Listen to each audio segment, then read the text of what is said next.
এই কেকটা ছিল বেবি শার্ক থিম কেকের একটা কেক। এই কেকটা মূলত চকলেট ফ্লেভারের মধ্যে ছিল আর 1.5 পাউন্ডের মধ্যে ছিল। তো কেকটা দেখতে লাস্ট অবধি দেখলে বুঝতে পারবেন কেকটা কতটা সুন্দর হয়েছে। তবে যাক, আমি কিছু বিষয় নিয়ে কথা বলবো আর কি। সেগুলো হচ্ছে যে রিসেন্টলি একটা ভাইয়াকে খুবই ভাইরাল হতে দেখা যাচ্ছে। সে কিনা তার ওয়াইফের বানানো কেকগুলো বিক্রি করছে।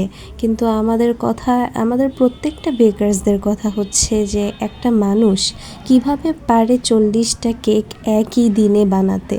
আর তাছাড়া উনি তো একদিনই সেল করেন না, সে প্রতিদিনই সেল করছে, তাও 40-45টার মতন কেক। তো এতগুলো কেক একদিনে, ভাই আমাদের এই পাওয়ারটা থাকলে খুবই ভালো হইতো। ট্রাস্ট মি, আমার খুবই ইচ্ছা করে এরকম পাওয়ার আসুক, আমি যাতে একদিনে 40-45টা কেক বানাতে পারি। তা না হলে আমার যেই কয়টা অর্ডার আসে আমি ওতেই অনেক ক্লান্ত হয়ে পড়ি।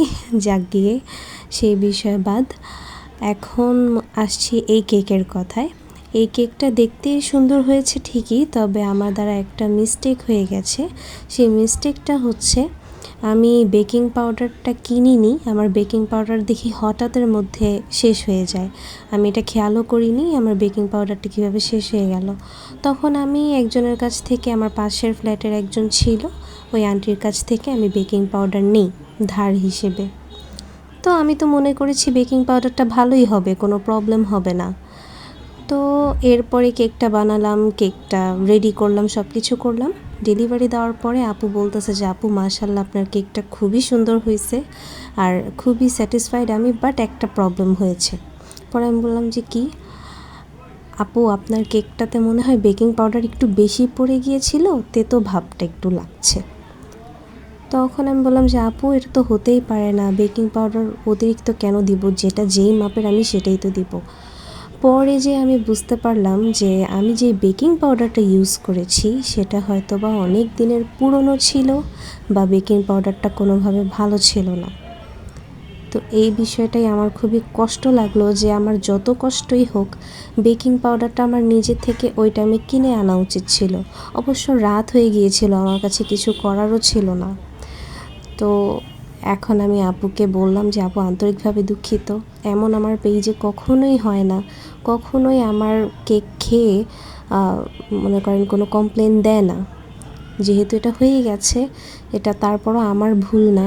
আমার একটাই ভুল যে আমি কেন অন্য মানুষের কাছ থেকে বেকিং পাউডার নিয়ে আসলাম। তো পরে আপু বলল যে ঠিক আছে আপু, আপনার কোনো সমস্যা নেই, আমার কেকটা দেখতে অনেক সুন্দর হয়েছে, আমি কোনো কিছু মাইন্ড করিনি। কাস্টমারটা খুবই ভালো ছিল। এমন সুইট কাস্টমার আমরা আসলে আশা করি সব সময়। তো ইনশাল্লাহ এখানে কেকের লাস্ট ফিনিশিংটা আমি দিয়ে দিচ্ছি। আর আপু যেই রেফারেন্স পিকচারটা দিয়েছিল সেই রেফারেন্স পিকচার অনুযায়ী আমি দেখে দেখে মেক করছিলাম। তবে আমার এক্সপেকটেশনের বাইরেও কেকটা খুবই সুন্দর হয়ে গিয়েছিল। আমার না, এটা আপুর কথাই যে আমি আপু এতটা এক্সপেক্ট করিনি, তারপরও অনেক বেশি সুন্দর হয়েছে কেকটা। জাস্ট ওই একটা ভুলের কারণে আমার আর কি প্রবলেমটা হয়ে গেল কেকের মধ্যে। তো যাক, আশা করছি এরকম হবে না। মানুষ দৈনন্দিন জীবনে চলতে ফিরতে অনেক কিছুই দেখে, অনেক কিছুই শিখে।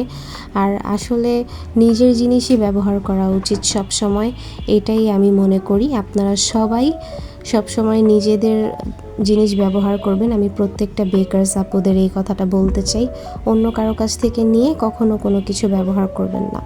তো এখানে যে শামুক আর ঝিনুকগুলো দেখা যাচ্ছে, এগুলো হচ্ছে আমি নিজে ফন্ডেন্ট দিয়ে তৈরি করেছি। ফন্ডেন্ট দিয়ে তৈরি করে আমি এগুলা বসাচ্ছিলাম। এখন আমি লাস্ট পর্যায়ে আছি ফিনিশিংয়ের মধ্যে।